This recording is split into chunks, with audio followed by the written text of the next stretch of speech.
दो सखियों की संघर्ष भरी कहानी। बीसलपुर गांव में दो सखियां राधा और सुनीता रहती थी। दोनों बचपन से साथ रहती थी। दोनों की दोस्ती इतनी गहरी थी कि कोई भी मुश्किल उन्हें अलग नहीं कर सकती थी। लेकिन किस्मत को कुछ और ही मंजूर था। राधा के पिता एक गरीब किसान थे, जबकि सुनीता के पिता गांव के एक छोटे दुकानदार थे।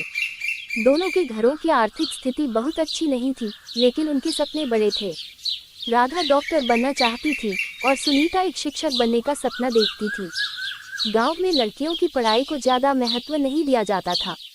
जब दोनों ने 10वीं कक्षा पास की तो उनके घर वालों ने उनकी पढ़ाई रोकने का फैसला किया।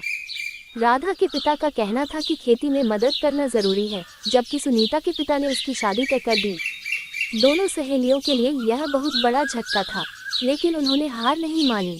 उन्होंने गांव के प्रधान से मदद मांगी। प्रधान जी ने सरकारी योजना के तहत उनकी आगे की पढ़ाई के लिए स्कॉलरशिप दिलाने में मदद की। परिवार और समाज की बंदिशों के बावजूद राधा और सुनीता ने पढ़ाई जारी रखी। और राधा दिन में पिताजी के साथ खेत में काम करवाती और शाम को पढ़ाई करती थी, और सुनीता घर का काम करके वे रात में पढ़ाई करती थी। कई बार गांव वालों ने ताने मारे, लेकिन वे डटी रही। राधा ने मेडिकल कॉलेज में प्रवेश लिया और डॉक्टर बनी, जबकि सुनीता ने शिक्षा विभाग की परीक्षा पास कर ली और गांव के ही एक स्कूल में शिक्षिका बन गई।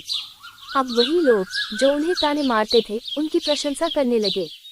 कुछ सालों बाद राधा गांव में ही एक क्लिनिक खोलकर गरीबों का मुफ्त इलाज करने लगी, और सुनीता ने गांव के बच्चों को शिक्षा देकर जागरूक बनाना शुरू किया।